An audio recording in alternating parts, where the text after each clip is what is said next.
As Old as Time Part 2. Reunion. The prisoner sagged on the operating table, waiting for her next session. Of the many, many thoughts she had lost over the years to come, to time, the darkness, to pain, at least one remained. Why? He had exactly managed to accomplish quite a bit of what he had set out to do initially, using every physical remedy he could think of. He injected her blood with iron, he opened her belly and placed lodestones there, he made his knives very sharp, and cut open her head and tried to root around for the source of her power. He forced draughts down her throat, and he insisted weren't potions, but scientifically formulated elixirs guaranteed to grab the magic and render it inactive. Through trial and error, through hints gleaned down elsewhere, i.e., more tortures of others, he had done what hadn't been achieved since the Dark Ages. He had removed almost all her magic. She could feel it. Couldn't he, with his instruments and devices, his measuring calipers and graduated beakers, see it as well? With a week's time and all her strength, she might be able to turn her hair color, or fix a single feather on the broken wing of a sparrow, or enchant a cup of tea to stomp a consumptive's cough for an hour or so. There was almost no major transformative magic left in her, and no death magic to begin with.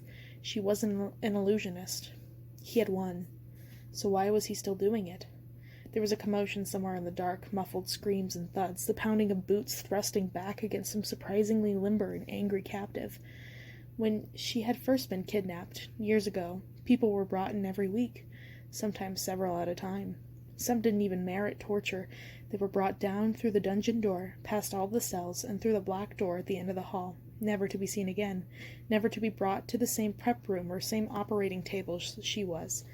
But these days, new victims were rare. The noise of the fight came closer. Fleshly, softened thunks and thuds seemed to indicate this victim wasn't going along quietly. Villains, ruffians, he swore. Her heart froze. She knew that voice.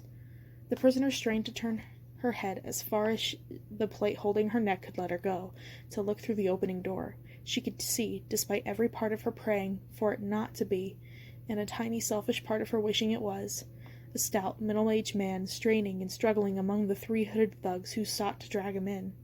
He had barely aged at all in the years since she had seen him.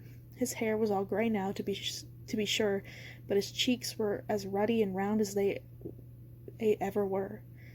With a gasp that scraped her lungs raw, she realized he still had those rounded marks around his eyes from the ridiculous, ugly goggles he always wore.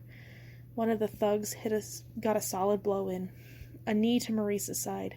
He went slack, all the breath knocked out of him. As he tried to recover, his head lolled to the side, and then he saw her. His look was one of slowly dawning horror. But not, she realized after a heartbreaking moment, one of recognition. He didn't know his own wife. The matted, dried blood on the wreck of her hair, the scars on her brow and her gaunt cheeks, it made a mask of her ruined face. Her body limp and twisted from the dreadful labors exercised upon it in this terrible prison. None of it was familiar. Also, there was that stupid forget spell she had enacted to protect her family. She felt a sob beginning in her dry, empty bosom. "Maurice," she croaked one last time as loudly as she could. His eyes widened. "Rosalind?" he murmured. Then his face went red in a mask of rage and fury. "Rosalind?" He thrust out with arms that were thick from picking up heavy pieces of metal and machinery. He kicked with legs used to pushing carts stacked with bricks and ingots when Philippe wouldn't cooperate. Whirling like a berserker, Maurice broke free and crawled into the operating room, to Rosalind. He didn't waste time touching her cheek gently or tenderly stroking her brow. He immediately put his meaty hands around the bar that held her neck down and began to try and pry it off. For just a moment Rosalind wondered if she wasn't dreaming again, like she used to when she was first thrown into the dungeon. When in the dark her fantasies became real, she could have sworn that she was actually with Maurice and Belle again, and her cell was nothing but a nightmare. The tiny detail she observed while he tried to free her proved reality, however. There was a scar by his right eye that hadn't been there the first time she had seen him. Was his hair a little thinner up front? And maybe there were a few extra pounds around his belly. Maybe he was managing all right for himself, eating well as a man should at his age, enjoying himself. And then a leather-covered baton came down clearly onto the base of Maurice's neck. He fell unconscious immediately, slumping to the ground like an actor in a mummery. "No," Rosalind croaked, choking.